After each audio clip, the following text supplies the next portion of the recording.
Hello, this is Dr. Kathy Marshak, and this is my podcast, Neurodivergent Relationships. Today's topic is, are you an empathic alpha woman? And I'd like to share a quote with you from Leila Delia, author and wellness educator. She said, she remembered who she was, and the game changed.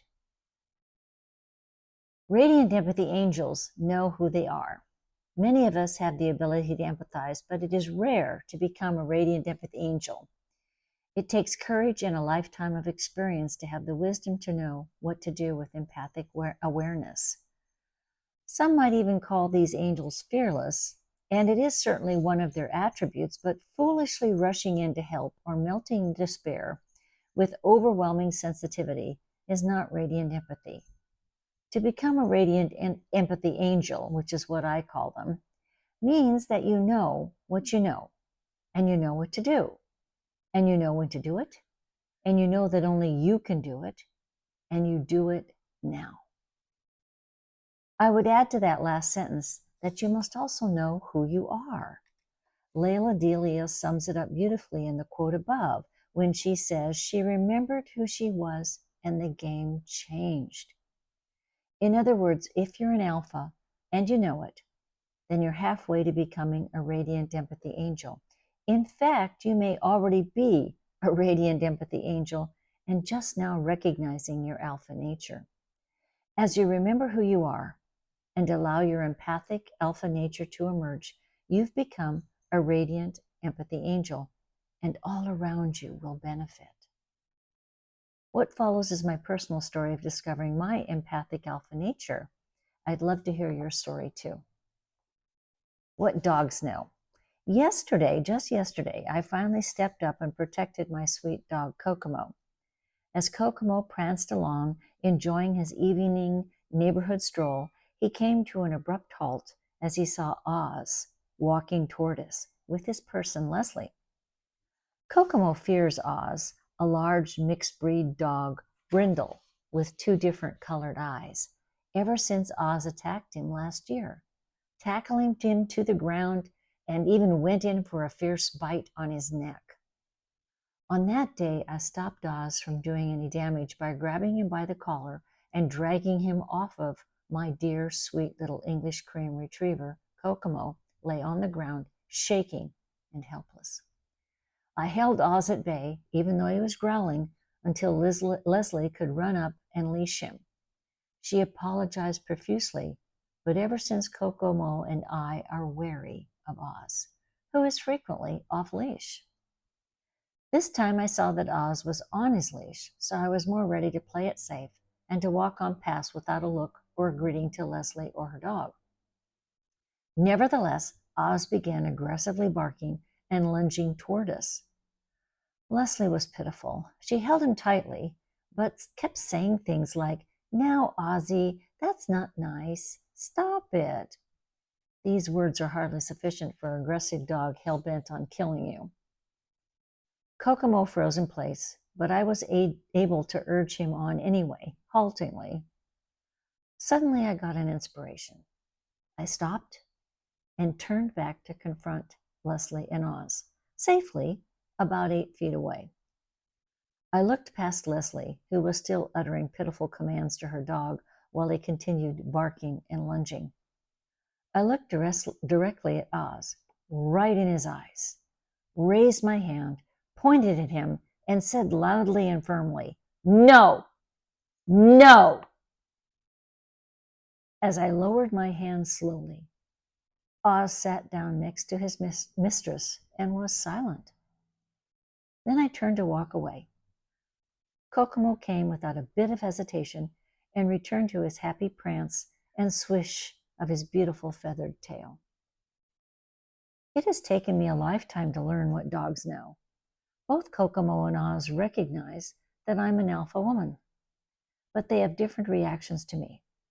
Kokomo easily accepts that I'm the boss, and I'm the envy of many dog owners as a result. But I never thought it was me. I thought I just acquired an easygoing doggie. Now I know it's me. Oz, on the other hand, is intimidated by me. He knows that Leslie is weak and can't protect him. He is so fearful that he gets aggressive and looks terrifying with those big teeth snarling at me. And even though he attacked Kokomo in the past, he was letting me know how he felt about me too.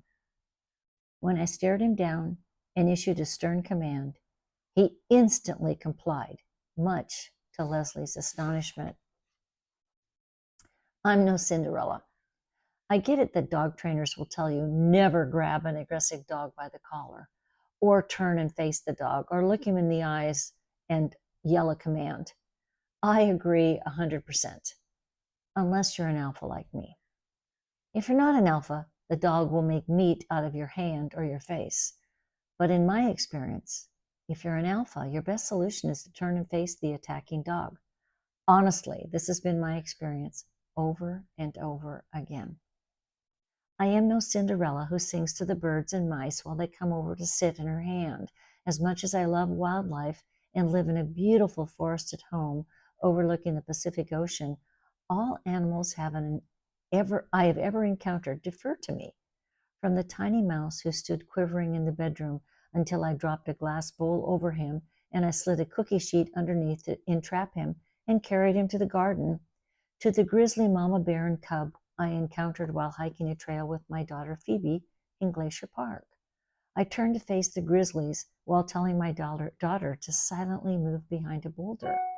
I did not look Mama Bear in the eye. I knew better, but I stood steadfast on the trail, legs astride and arms at my side, except for the slow motion moment I decided to take a photo to show non-believers.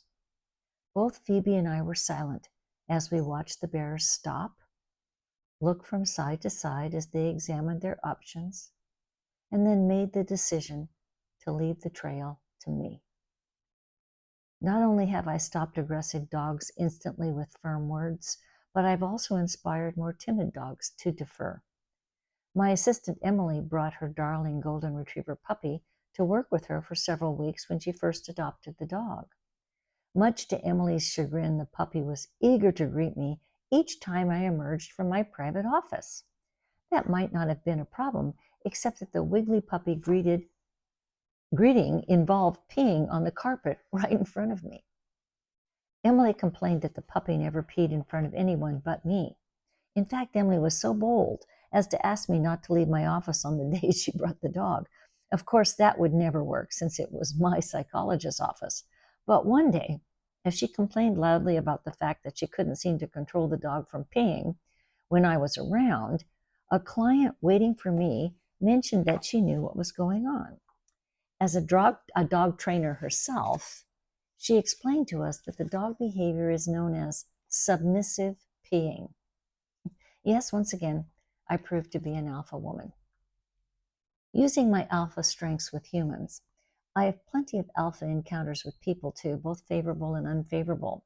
I remember getting my first professional job at age 25, having just completed my master's in social work degree. As I got to know the other staff, learned my way around the job, took on a full caseload of clients in an office of the state of Oregon's Children's Services Division, I started asking more questions about the system. I was young and naive then and had no idea that government social service and mental health agencies are not very efficient nor kind. My boss didn't mind the questions, but she did wonder why I was not doing more to change the system, or as Layla Delia suggests, change the game. I was stumped that she thought I had the wherewithal to do that, but now I know she was recognizing my alpha leanings. On the darker side of my alpha experiences, I encountered a judge who was so terrified of me that she filed a complaint against me with my licensing board. The complaint was not about my professional behavior, but that I dared to disagree with her determination to bring my children into the courtroom to testify against their parents during my hostile divorce.